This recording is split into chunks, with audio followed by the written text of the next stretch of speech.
orang-orang tua kita yang sepuh-sepuh, Allah berikan panjang umur, sehat walafiat. Ketua masjid, ketua RW, ketua majelis taklim, seluruh anggota majelis, Allah berikan panjang umur, sehat walafiat, dan Allah berikan keberkahan dalam hidup kita. Al-Fatihah.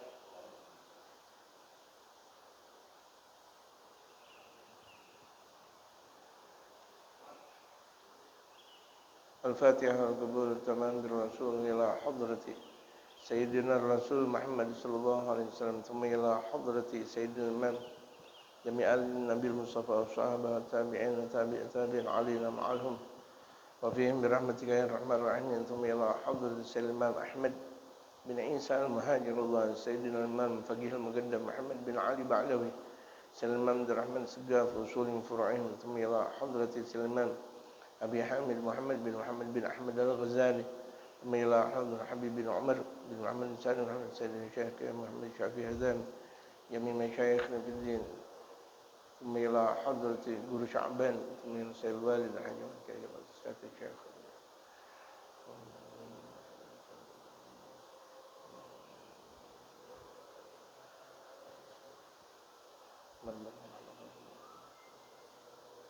Yamin Masyayikhna fid din. فينا شيء ظاهر باطن طويل أعمارنا لطاعتك ولطاعة نبيك المصطفى محمد صلى الله عليه وآله وصحبه وسلم. جعل نيتنا تحت نية الحبيب المصطفى وسيد الإمام أبي حمد بن أحمد الغزالي حبيب العمر قلت من هذا الزمان مجدد هذا الزمان جميع الأقطاب والأوتاد والأبدان وإلى حضرة النبي المصطفى محمد صلى الله عليه وآله وصحبه وسلم. الفاتحة.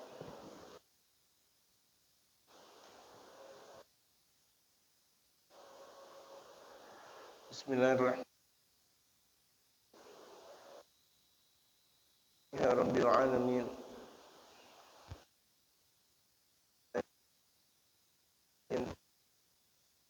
Alihi wa sahbihi ajma'in. Wa qad qala al-mu'allif rahimahullah ta'ala wa adama an-nafrayn qala wa ruwiya anna Isa alaihi salam tawassada yawman hajaran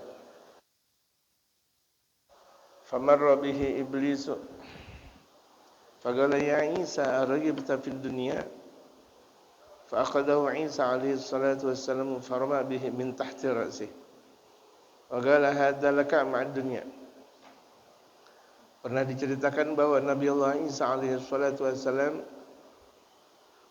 menjadikan batu sebagai bantalnya, sebagai ini apa nih? Bantal ya, bantal. Bantal. Kalau kita, insyaallah bantal kita nggak ada yang dari batu, semuanya dari apa?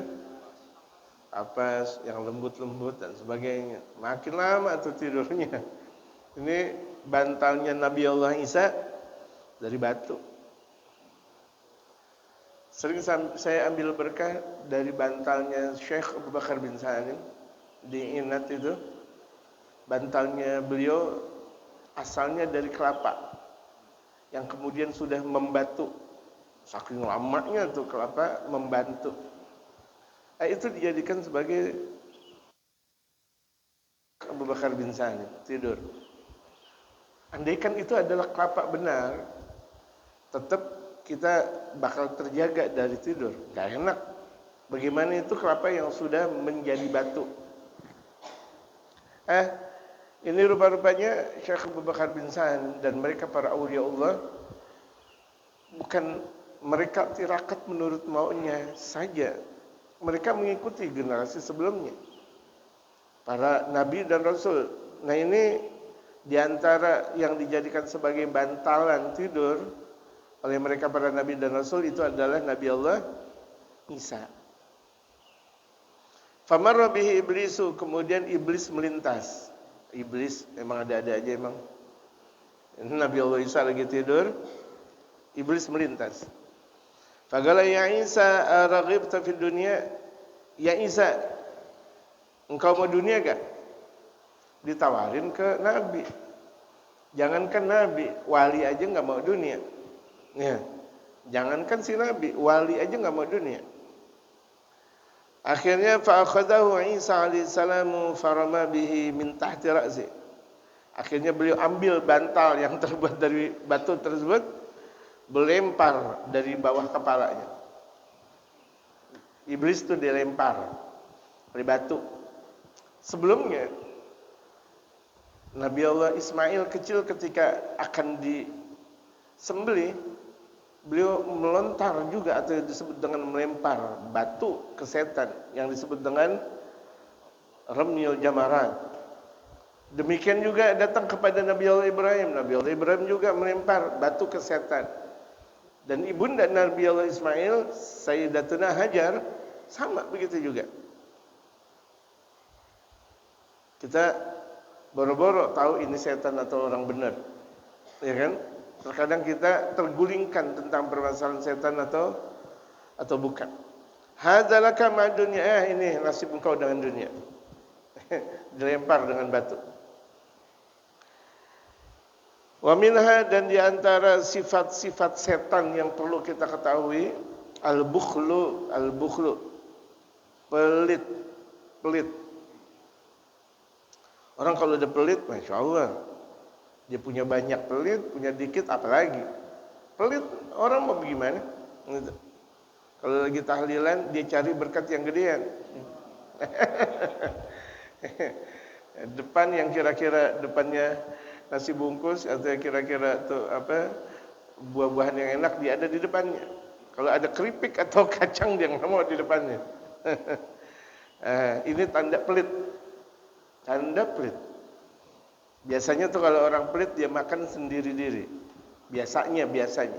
Karena di antara tanda orang pelit dia makan sendiri aja udah. Minum sendiri aja udah.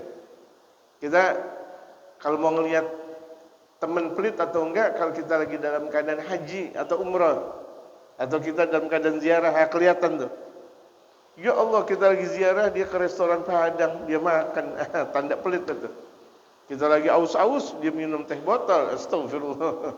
Tahagnya di depan kita, minumnya di mana? Itu tanda. Itu. Ziarah Wali Songo kita 6 hari 6 malam itu ketahuan tuh. Apalagi umrah, apalagi haji, ketahuan. Ini pelit nih enggak, ini pelit nih enggak, ketahuan. Wa khauful faqri, dan di antara sifat setan takut miskin. Ya Allah, besok bagaimana ya? Ya Allah, besok bagaimana? Ini hati-hati nih. Padahal sekarang aja kita berkelebihan. Beras yang kita miliki dan bahkan lauk masih banyak berkecukupan. Kita pikirin besok. Gitu. Ramadan aja belum kita hadapi, kita pikirin untuk lebaran. Lebaran gimana nih buat anak, buat kita? Ini tanda nih. Sifat setan, hati-hati. Takut miskin. Udah punya satu kontrakan, takut. Gak punya duit, bikin lagi 2, 3, 4. Semakin banyak, semakin takut. Wa khauful faqri fa inna dzalika huwa alladhi yamna'u minal infaqi wat tasadduqi. Karena orang pelit dan orang yang takut miskin mencegah dari banyak bernafkah dan banyak bersedekah. Ya. Wa yad'u ilal iddikhari wal kanzi wal adabil alim, dan bahkan menyeru, mengajak kepada untuk selalu menanam hartanya, numpukin harta. Alhaakumut takatsur hatta zurtumul maqabir. Wal kanzi sama, iddikhar dan al kanz itu artinya sama, menumpukan harta. Wal adabil alim, dan azab yang sangat pedih. Orang kalau udah pelit itu dia terazab dirinya. Pelit punya duit aja dia nggak mau naik Gojek, nggak mau, mendingan saya jalan kaki. Kan terazab dirinya. Daripada saya naik taksi, mendingan saya jalan kaki. Kan pelit dia. Kalau sama dirinya aja pelit, bagaimana sama orang lain? Wa min afatil bukhli, dan di antara musibah pelit, ini di antara nih musibah pelit, gara-gara dia pelit, al-hirsu ala mulazamatil aswagi, li jam'il mal. Dia rajin untuk selalu ke pasar ngumpulin duit. Dia rajin ke pasar, tujuannya ngumpulin duit. Ngumpulin duit lagi, datang ke pasar, jual beli apa semuanya, dia ngumpulin duit. Nah, ini diantara tanda yang pelit. Padahal waktunya untuk dia keluarin aja. Waktunya buat dia makan aja. Waktunya dia bersedekah aja. Gitu. Kita lihat banyak perusahaan-perusahaan besar bisa jatuh gara-gara tidak bersedekah. Padahal itu perusahaan besar, Masya Allah. Bisa runtuh. Kenapa? Karena tidak bersedekah. Jangankan bersedekah, zakat aja enggak. Gitu. Wa ya ma'syasy syayatin. Ma'syasy itu sarang. Ma'syasy syayatin, sarangnya setan. Sarang kan tempat. Itu dikatakan oleh mereka para ulama, segala macam bentuk tempat yang tidak diridhai oleh Allah namanya ma'syasy. Ma'syasy, ya. Ma'syasy syayatin, sarangnya setan. Jadi segala bentuk tempat, apapun tempatnya, kalau itu tidak diridhai oleh Allah, ma'syasy namanya. Tempat judi, ma'syasy. Tempat zina, ma'syasy. Tempat jual beli dengan penuh penipuan, ma'syasy. Itu namanya ma'syasy. Jual beli anak, naudzubillah min dzalik. Banyak. Ada jual beli ginjal, jantung dan sebagainya, itu namanya ma'syasy. Apa tadi ma'syasy? Sarang setan. Jadi kalau udah sarangnya setan, sarang setan. Setannya banyak enggak? Aja orang namanya sarang. Kalau kita lihat sarang tawon, madunya bakal banyak, tergantung tawonnya. Kalau tuh tawonnya banyak, tuh dia bakal dapat ngeluarin madu yang banyak. Tapi kalau tawonnya dikit, ya madunya dikit. Nah, begitu juga tuh sarang setan, sarang penyamun, gitu. Wa minha, dan diantara sifat setan juga at-ta'assubu, fanatisme. Ini at-ta'assub saya artikan fanatisme. Fanatisme itu memenang sendiri. Pokoknya menurut pendapat saya benar, yang lain salah. Lil madzhab, tentang madhab. Kalau menurut mazhab Imam Syafi'i, pokoknya Imam Syafi'i yang benar, yang lain salah. Itu nggak boleh. Ini kita kan mayoritas muslimin Indonesia madhabnya Imam Syafi'i. Nggak boleh bilang bahwa yang benar hanya mazhab Imam Syafi'i, nggak boleh. Itu namanya fanatisme madhab. Kalau fanatisme madhab aja nggak boleh, apalagi fanatisme guru. Pokoknya guru saya yang benar, yang lain salah, nggak boleh. Semua ajaran Allah dan Rasulullah benar. Guru kita benar, guru yang lain benar, mereka para wali, para ulama benar, majelis taklim yang lain benar, selagi menjalankan aturan main yang datang dari Allah dan Rasulullah. Jadi at-ta'assub lil madzahib, fanatisme. Kalau dalam bahasa Arab itu namanya at-tashaddud atau at-ta'assubul a'ma. Diartikan at-ta'assubul a'ma itu fanatisme buta. Fanatisme buta. Artinya fanatisme buta, dia belajar sebentar tapi gampang sekali ngoreksi orang. Belajar sebentar, belajar baru setahun, ngoreksi orang. Ini hati-hati nih. Dan ini banyak di majelis taklim. Biasanya ini ada di majelis taklim. Iya jelas, orang baru ngaji kan di majelis taklim. Ibarat orang baru belajar silat, mencela-mencelanya, dari rigilnya luar biasa. Baru belajar silat. Sama nih orang baru belajar ngaji terkadang, Masya Allah. Makanya disuruh ngaji biar banyak, ya kan? Kan sering kan Muallim Syafi'i Azami bilang ngaji sampai tahad. Dalam bahasa Betawi itu tahad sampai habis maksudnya. Tahad kan berarti udah tanda bahwa dirinya udah cukup dari makanan. Gitu. At-ta'assubu lil madzhab, fanatisme terhadap mazhab tidak boleh. Apalagi fanatisme guru. Wal ahwa, dan fanatisme menurut kemauan diri. Misal, pokoknya menurut saya benar, yang lain salah. Enggak boleh. Kalau biasanya nih orang kalau udah biasa dalam berdebat, kemudian dia bilang menurut saya, khawatir nih. Makanya kita tidak boleh dalam ucapan mereka para ulama untuk mengatakan menurut saya. Siapa saya? Saya Imam Ghazali kah? Saya Imam Syafi'i kah? Saya Syekh Abdul Qadir Jailani kan? Kan bukan. Jadi jangan bilang menurut saya. Menurut Syekh Abdul Qadir Jailani, menurut Imam Syafi'i, menurut Imam Abu Hanifah, menurut imam. Kalau kita nggak dapetin menurut mereka, cari pendapat guru-guru kita. Menurut guru saya. Menurut guru saya, minimal seperti itu. Jangan bilang menurut saya. Kita lihat di televisi gampang betul untuk mengatakan menurut saya, hemat saya, itu.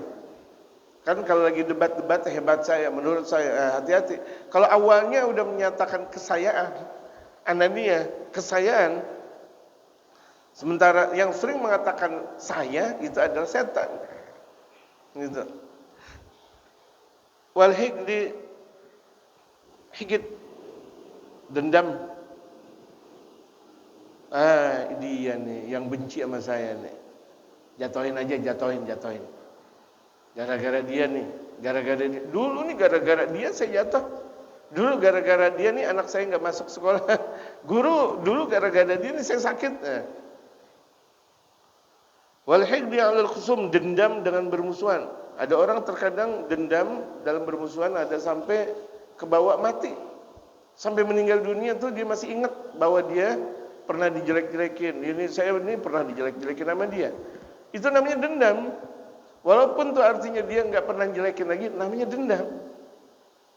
Kan menurut kita kalau dendam kan ngebales. Menurut kita nih pemahaman awam, dendam ngebales. Tidak.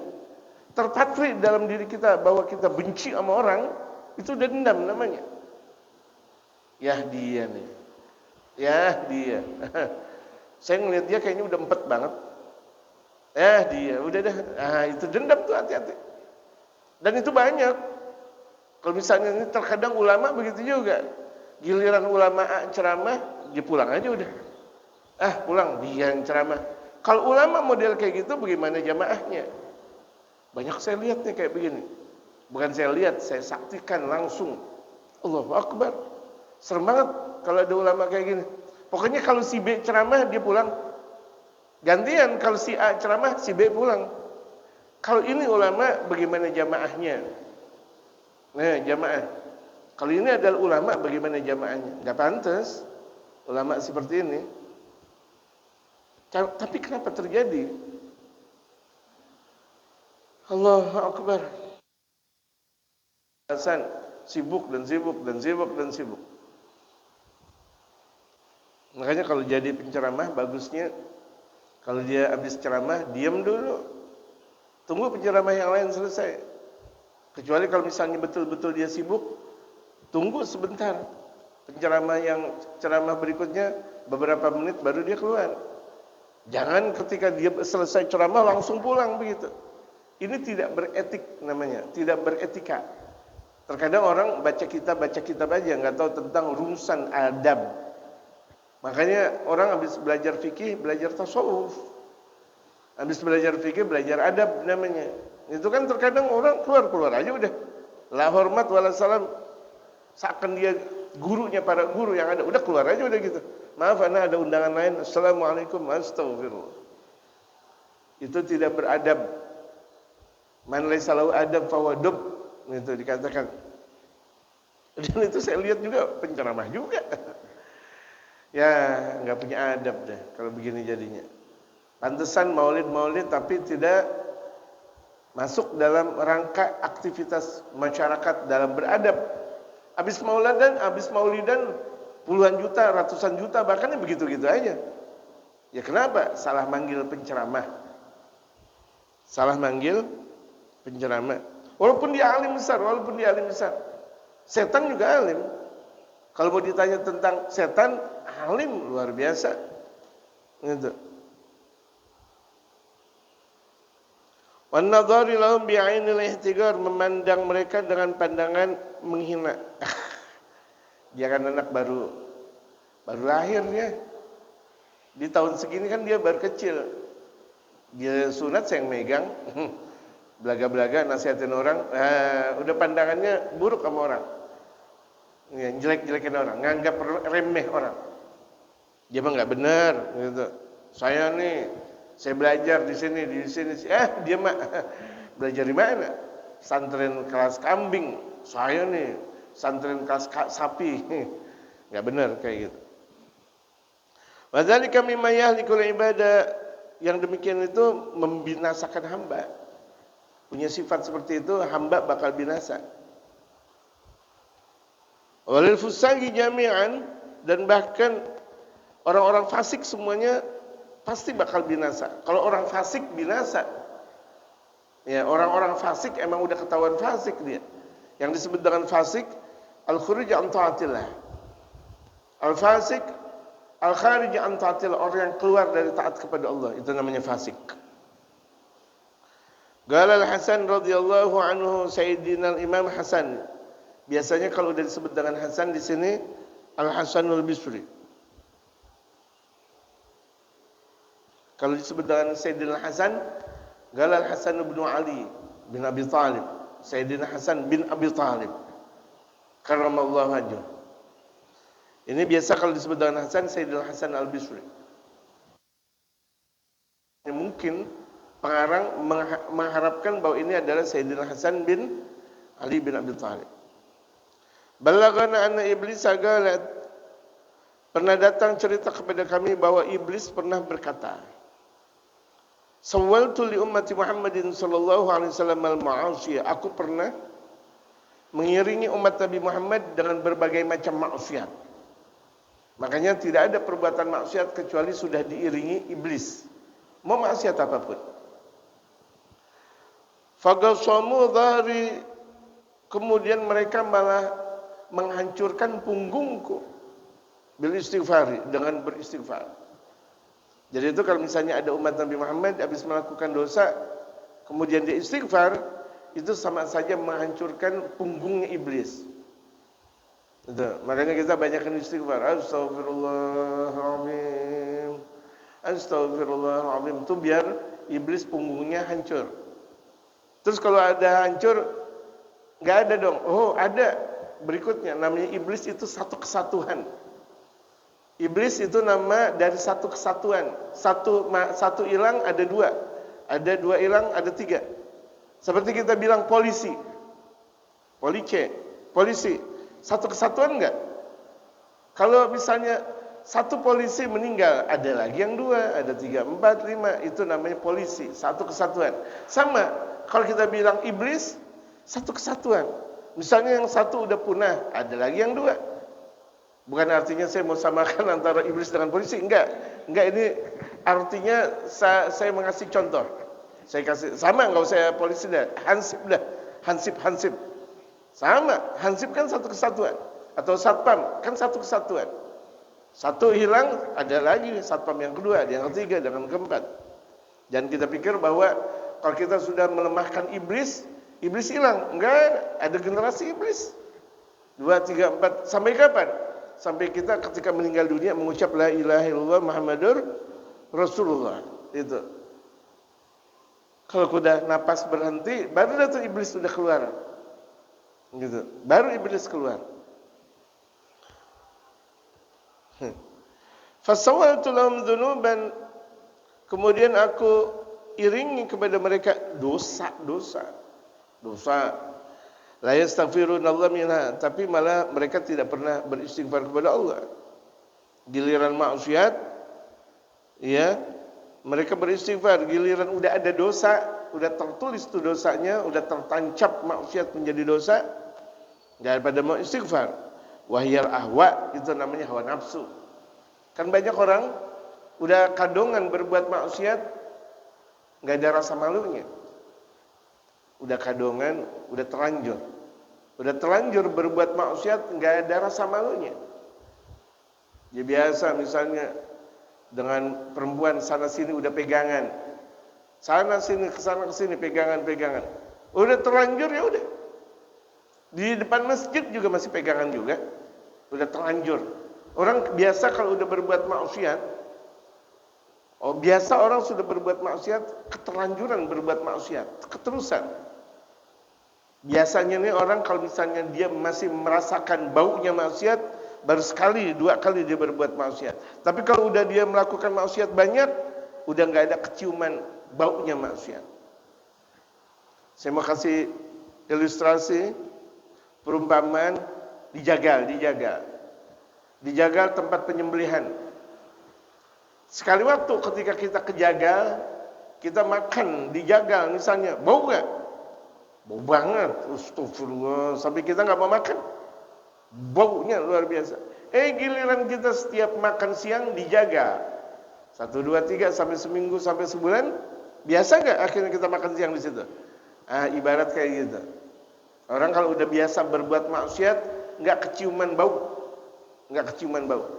Tapi kalau dia baru sekali 2 kali berbuat maksiat, cium bau. Makanya mereka para ulama-ulama saleh, kalau bukan landasan dakwah, mereka malas banget dekat dengan masyarakat. Ulama-ulama, kalau bukan landasan dakwah, mereka nggak mau dekat dengan masyarakat. Kenapa? Bau. Ini bau judi, ini bau maksiat, ini bau jelekin orang, ini bau zina, ini bau luar biasa baunya, bercampur, berkarat. Gitu. Cuma karena landasan mereka para ulama untuk dakwah keciuman mereka. Ciuman. Gitu. Bukan artinya keciuman kemudian mereka menutup dengan hidungnya, enggak, udah keciuman aja udah bau. Tapi kan landasan dakwah. Dengan harap mudah-mudahan setelah majelis tersebut mereka taubat kepada Allah. Amin. Gitu. Makanya banyak di antara kelompok mereka para waliullah banyak berkhalwat. Berkhalwat itu menyendiri di satu tempat untuk zikir kepada Allah. Berkhalwat, gitu. Udah nggak mau ketemu dengan orang lagi udah. Dakwah sini udah, dakwah sana udah, di sini udah, sana udah. Orang nggak pada mau. Udah akhirnya mereka berkhalwat. Walaupun ada juga sebagian mereka para ulama tetap berdakwah. Ya, tetap dalam berdakwah. Ini kita wajib sayang sama ulama. Mereka sebenarnya luar biasa. Mereka mewakafkan diri mereka untuk Allah Subhanahu wa taala dan untuk Rasulullah Muhammad sallallahu alaihi wasallam, pagi siang sorenya mereka untuk Allah, untuk umat.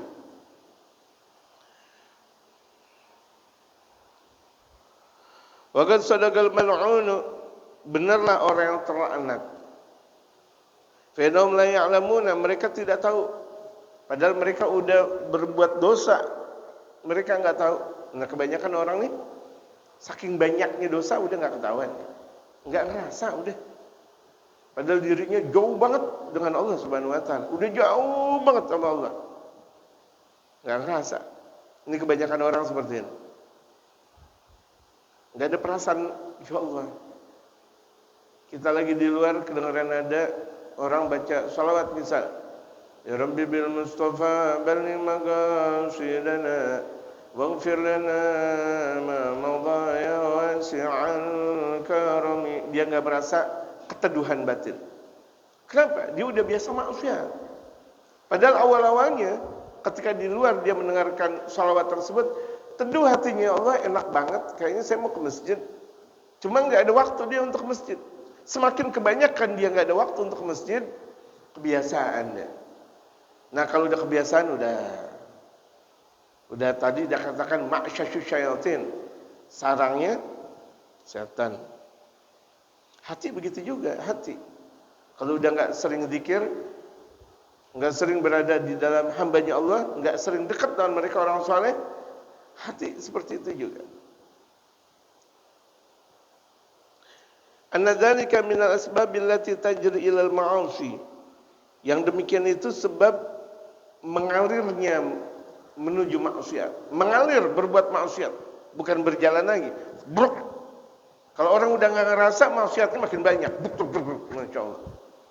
Padahal awalnya 1 maksiat, 2, tapi dia nggak tobat, dia nggak cepet tobat. 3, 4, 5, nggak cepet tobat, ya udah berketerusan dengan maksiat-maksiat yang lain. Orang gara-gara bermaksiat banyak, gara-gara sedikit. Gara-gara tuh dia berbuat maksiat, gara-gara dia berbuat maksiat sedikit. Gitu, sedikit aja. Gara-gara dia ngelihat perempuan, boleh juga ya. Masya Allah. Kita pikir soleha. Awalnya masih dalil agama, deketin. Assalamualaikum neng. Waduh. Iya Bang Haji, Insya Allah. Mulai nomor telepon, Masya Allah. Udah mulai. Padahal awalnya solehah banget, Masya Allah. Dengan dalil agama, emang itu maksiat, Masya Allah. Astagfirullah maksud saya, salah ngomong saya. Maksiat astagfirullah. Kalau Masya Allah, ucapan Masya Allah. La haula wa la quwata illa billah. Fakaifa yastaghfiruna minha, bagaimana mungkin mereka bakal beristighfar kalau udah kebiasaan maksiat, ya kan?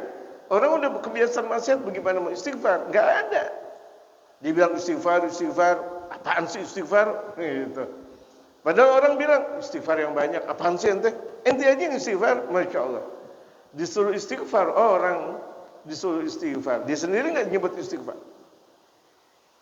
Makanya orang awam tuh, kalau ada orang mau meninggal dunia, keluarganya sebut Allah, sebut. Nanti tuh orang mau meninggal dia bilang, bukan sebut nama Allah. Dia bilang but, orang sebut. Orang meninggal dunia yang dia ingat nanti adalah akhirnya, ujungnya. Kalau nggak percaya, nanti lihatin aja sebelum meninggal. Dengerin ucapan saya nih. Ya, nanti orang yang mau meninggal dunia dia bakal ingat akhir-akhirnya aja. Makanya kita diajarkan lewat agama, Allah, ingat itu Allah. Atau sebelumnya ketika nafasnya masih panjang, la ilaha illallah. Jangan ngomong sama orang yang udah mau meninggal. Sama orang udah mau meninggal dunia ngobrol. Jangan. Udahlah ilaha illallah. Walaupun itu adalah orang tua kita. Walaupun itu adalah keluarga terdekat kita. Misalnya mumpung nih mau ngobrol dulu, enggak pakai ngobrol, enggak. Pak, kebun yang di belakang kebun siapa, Pak?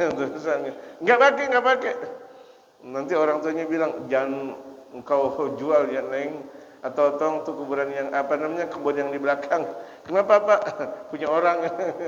Astagfirullah. Jadi talqin ketika itu, banyakin talqin.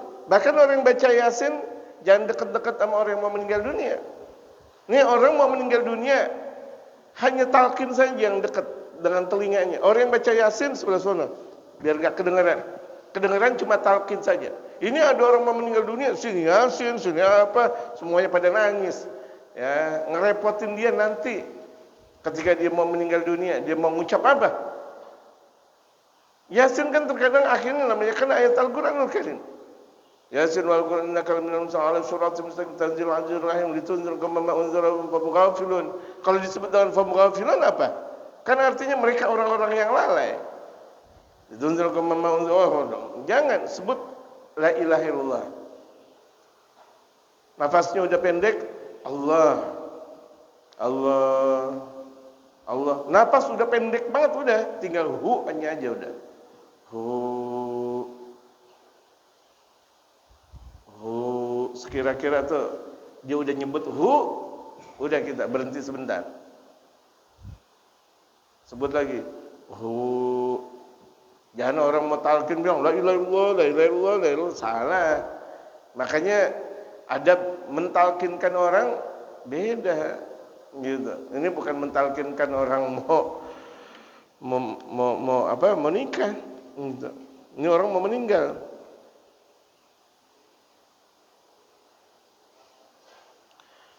Wa minha, dan diantara perangai setan su'udzan bil muslimin, buruk sangka kepada kaum muslimin.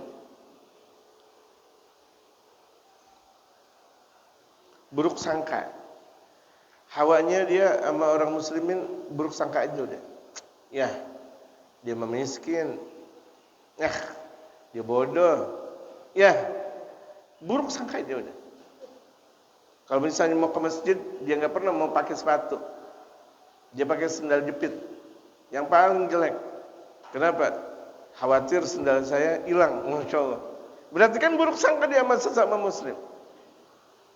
Ya kan? Coba lihat. Kalau kita ke masjid pakai sendal yang paling jelek, hati-hati. Kalau tujuannya kita menghina kaum muslimin, dosa besar. Tapi kalau tujuannya kita kehati-hatian doang, takut hilang. Nah, hati-hati makanya.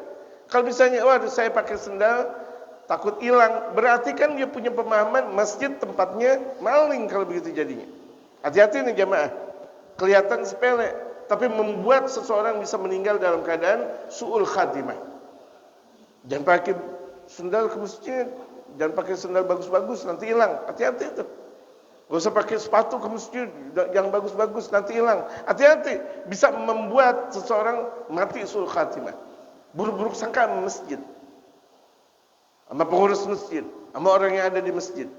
Jangankan orang yang ada di masjid, orang yang ada di pasar aja kita masih tetap berbaik sangka. Bagaimana orang yang ada di dalam masjid? Nah, kalau sendal kita, sepatu kita nggak mau hilang, ya udah, satu ditaruh di bawah, satu ditaruh di atas kubah sono, atau satu di dalam beduk gitu, atau satu di barat, satu di timur, gitu, atau pisahin dikit udah gitu, sekira-kira nggak mau hilang. Ini ada di sendal, tahu-taunya kanan semuanya, ini sendal kiri semuanya. Daripada berburuk sangka, ya kan? Daripada berburuk sangka. Udah gitu tahu-taunya orang yang tadinya pakai sendal berubah menjadi bakyak. Semuanya pakai bakyak. Ya hilang-hilang lagi akhirnya. Itu. Semuanya pakai bakyak, hilang semuanya. Jadi hati-hati berburuk sangka. Orang berburuk sangka mati su'ul khatimah. Serem banget. Ibadah-ibadah, zikir-zikir tapi masih buruk sangka. Jangan sampai ini kita udah ngaji, pengajian kita banyak. Malam ini, hari ini, subuh itu banyak para ulama yang nasihatin kita, masih tetap buruk sangka. Ya Allah. Fayajibul ihtirazu anhu, wajib berhati-hati dari buruk sangka. Wa antuhmatil asyrari, dan menuduh keburukan. Ini enggak benar nih orang. Ini juga ini enggak benar. Nuduh. Famahma ra'aita insanan yusi'udz dhanna bin nasi talaban lil 'uyubi fa'lam annahu khabithun batinan. Kapan saja engkau melihat seseorang berburuk sangka kepada manusia karena mencari aib, ketahui bahwa dia adalah keji secara batin. Keji. Walaupun kelihatannya dia pejabat, kelihatannya dia adalah orang kaya, ningrat dan sebagainya, tapi berburuk sangka sama orang, najis saya sama dia, Masya Allah. Enggak boleh kayak gitu. Apakah gara-gara ente orang keraton benci sama orang yang bukan keraton? Apakah gara-gara ente orang istana atau orang kaya atau orang apa sebagainya kemudian benci sama orang-orang miskin? Enggak ada alasan. Enggak ada alasan. Kebanyakan para nabi dan rasul miskin, dan junjungan orang miskin itu adalah baginda Rasul Muhammad sallallahu alaihi wasallam. Wa anna dzalika khubthuhu yatarsha'u minhu. Karena kejinya orang kalau udah berburuk sangka keji. Keji itu kan perbuatan yang paling buruk, keji namanya. Buruk ditambah buruk ditambah buruk ditambah buruk ditambah buruk namanya keji. Kalau satu buruk namanya buruk, su'an. Kalau udah banyak namanya khabith. Innahum min amali syaitan fajtanibu. Kalau ketika kita berbicara tentang minuman keras, ya kan, tentang ayat Al-Qur'an, kenapa ketika itu Allah Subhanahu wa taala mengharamkan minuman keras tidak secara langsung. Tapi pada akhirnya Allah berfirman, rijsun min amali syaitan. Itu. Khabith artinya keji. Makanya orang yang meninggalkan salat itu namanya keji, khabith. Keji. Sekedudukan dengan orang kafir. Sekedudukan dengan anjing dan babi. Itu orang yang meninggalkan salat, tarikus salat, namanya keji, khabith. Jadi kalau yang disebut dengan khabith itu perkumpulan buruk dan buruk itu namanya khabith.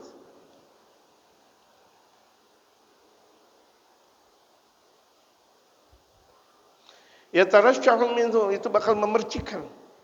Orang yang kalau udah sering berburuk sangka artinya memercikan kepada orang yang ada di sekitarnya.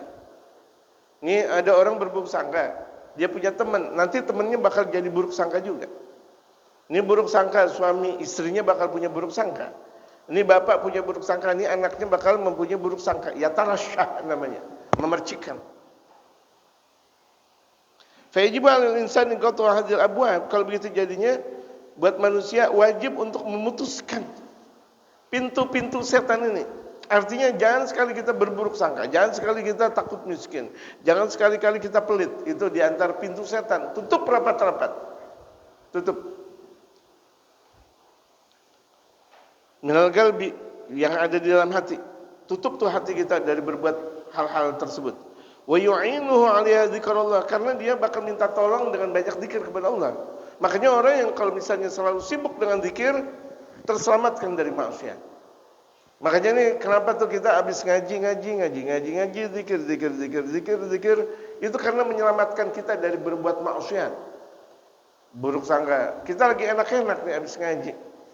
Ngopi, misal pakai pisang goreng. Oh, udah enak banget. Apalagi ini hari Minggu. Betul.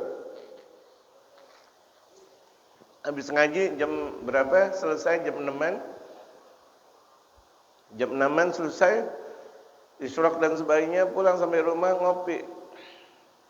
Pakai pisang goreng, Masya Allah. Santai, santun dia bilang. Ngeliat ada orang. Empet banget gua ngeliat mukanya. Lu nggak ngaji lu ya? Wah, astagfirullah. Padahal dia udah dapat pahala ngaji. Lu mulut lu hitam banget. Lu nggak ngaji lu ya? Jangan.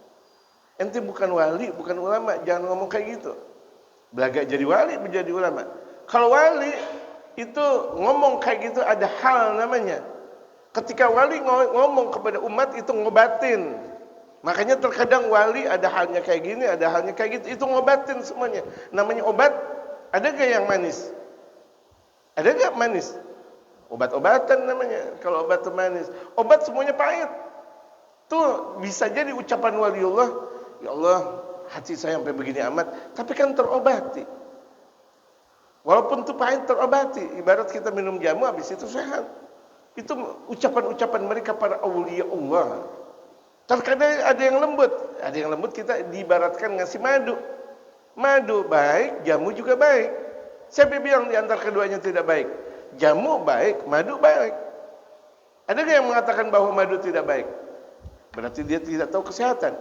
Gitu. Ibarat kalau ucapannya madu bagaikan tuh ulama kalau lagi enak seperti lagi madu. Kalau misalnya tuh lagi kira-kira ngeselin kita nih, diibaratkan kita lagi minum jamu. Artinya kita sama ulama, kita sama guru, terima aja udah. Ya jamaah, terima aja. Namanya kita dikasih jamu, alhamdulillah. Dikasih madu, alhamdulillah. Gak ada racun di situ. Gitu. Nyanyian kali, madu dan racun. Ya kan? Ini kan jamu dan madu. Gitu.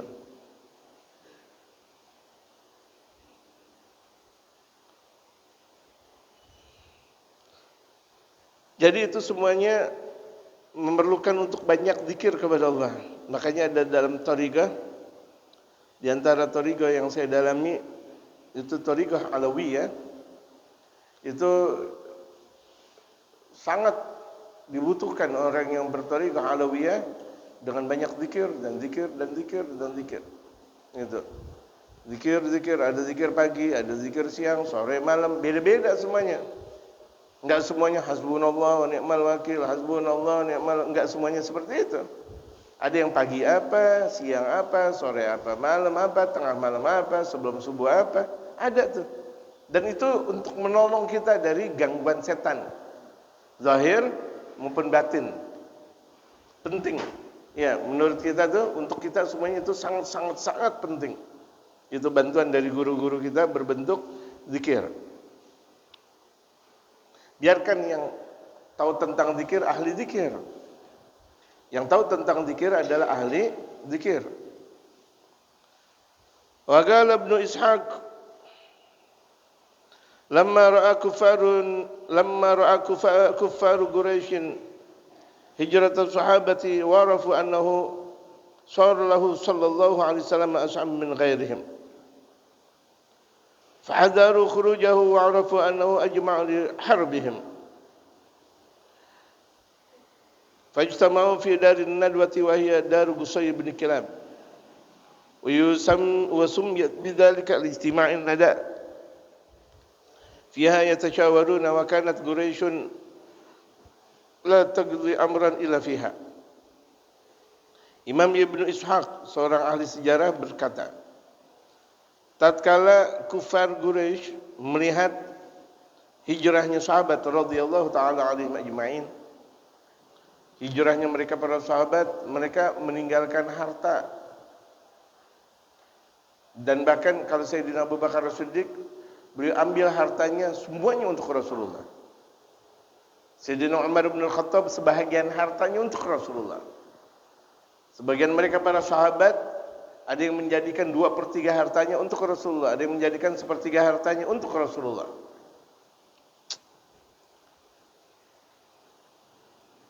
Wa arafu annahu sara lahu sallallahu alaihi wasallam ashab min ghairihim.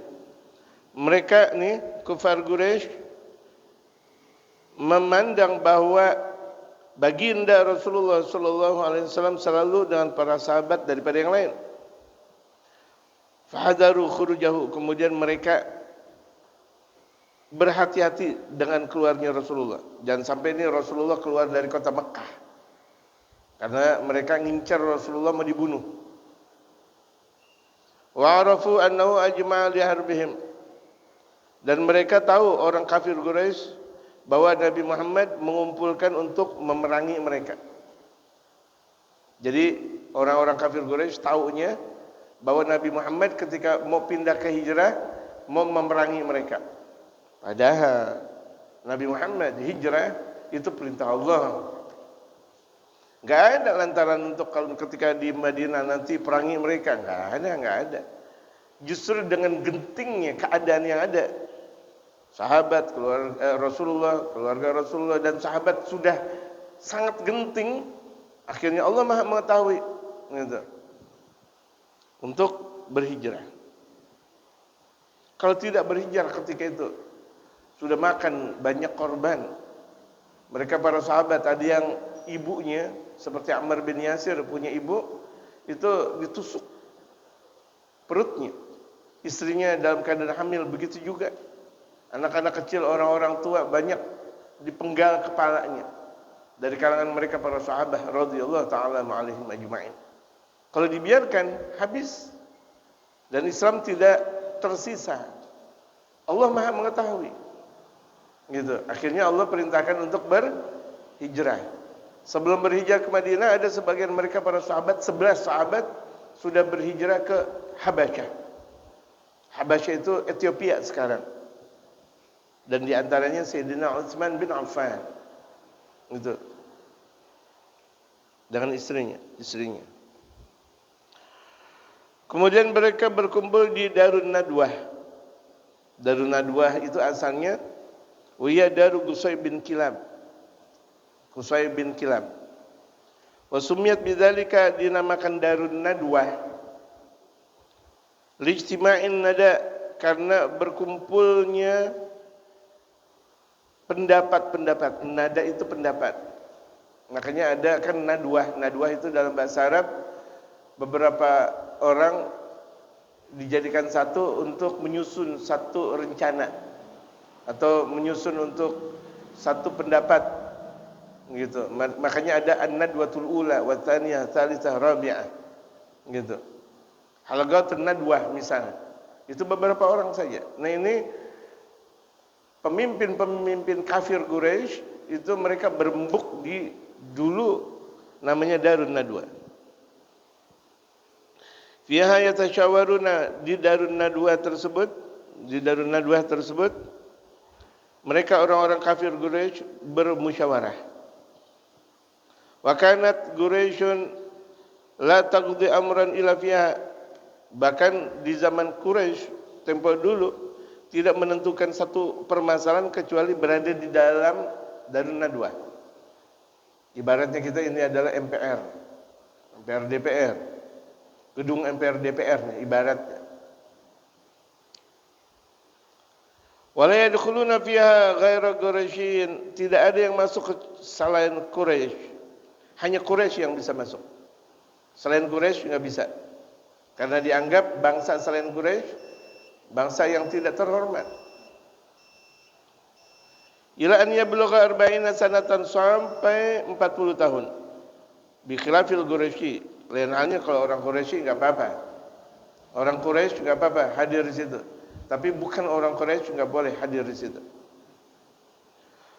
Dulu ini kan sebelum Rasulullah Muhammad gitu. Setelah Nabi sallallahu alaihi wasallam menjabat sebagai nabi dan rasul, tidak ada penggolongan. Aus dan Khazraj dijadikan satu. Ansor dan Muhajirin dijadikan satu, tidak ada penggolongan-penggolongan lagi. Wa qad adkhalu Abu Jahlin, akhirnya mereka orang Quraisy memasukkan Abu Jahal. Ikut dalam apa? Rapat. Waduh, Abu Jahal lagi. Aduh. Wajtamau yaum Sabti, akhirnya mereka berkumpul dengan Abu Jahal di setiap hari Sabtu. Pokoknya setiap hari Sabtu kumpul tuh sama Abu Jahal di Darun Nadwa. Waliza warada yaum Sabti makrun wa khadi'atun. Oleh karena itu zaman kafir Quraisy dulu di setiap hari Sabtu itu ada makar dan tipuan. Pasti aja tuh. Setelah mereka keluar dari Darun Nadwa ada makar, ada berbuat makar dan tipu-tipuan. Kenapa? Abu Jahal dimasukin di situ. Wa ma'hum iblis, dan bahkan yang ikut rapat ada iblis di situ. Tambah. Iblis ikut rapat. Fi surati syaikhin Najdiyin, dalam bentuk orang tua dari bangsa Najd. Najd itu dari bangsa bangsa Makkah. Najd Makkah, Najd. Jadi ini memang udah kayak kebangsaan Mekah nih.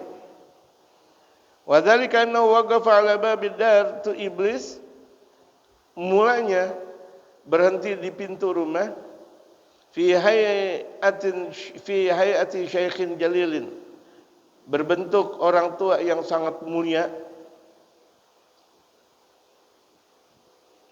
Itu alaihi bit itu artinya gila, kisahun qalil, pakaian yang tebal seperti orang di musim dingin. Paham kan? Musim dingin yang pakai pakaiannya wol sampai bawah. Bisa paham enggak jemaah? Itu pakaian yang tebal gitu. Ya, kita tahu sendiri Mekah kalau lagi dingin, Masya Allah. Di Madinah kalau lagi musim dingin kayak gitu. Kayak begitu. Au taylasan min khaz. Taylasan itu penutup kepala yang terbuat juga dari wol. Ini penutup kepala. Penutup kepala. Biasa kan orang-orang Arab pakai penutup kepala yang terbuat dari wol. Berarti menandakan itu musim dingin. Nggak ada orang panas pakai pakai baju wol. Tambah gerah. Berarti di musim dingin. Fagalu, orang kafir Quraisy, ini tanggung ya. Orang kafir Quraisy mengatakan, "Mani Syekh? Ini siapa?" Fagala min Najd. Itu orang tua tersebut mengatakan dari Najd. Setan itu kan iblis nih. Sami'a billazi ka'antum lah. Dia mendengar apa yang kalian duduk bermusyawarah. Fahdara, tu iblis datang, liyasma'a ma taqulun, untuk mendengarkan apa yang kalian katakan. Ini Abu Lahab ngomong kayak gitu. Ini orang tua nih datang untuk menyaksikan apa yang kalian rapatkan. Wa asa an yu'adimakum ra'yan wa nushan. Mudah-mudahan dia bakal memberikan kepada kalian pendapat dan nasihat yang paling indah. Ya, Abu Jahal. Tapi ini sejarahnya masih panjang. Sementara bel sudah berbunyi. Ya. Ini ceritanya panjang, bel sudah berbunyi. Tandain aja dulu, gitu. Karena kan kita ngaji berketerusan, gitu. Diingetin tuh. Pokoknya iblis udah masuk di Darun Nadwa. Gitu. Abu Jahal temannya iblis. Ngasih tahu, nih, Syekh udah datang mau dengar penjelasan kalian. Mudah-mudahan si Syekh ini bakal memberikan nasihat kepada kalian. Ingat, biasa tuh orang munafik awalnya baik. Belanda gitu, Inggris, Portugal, Spanyol, sampai ke Jepang, awalnya baik, tahu-taunya apa? Merusak segala-galanya.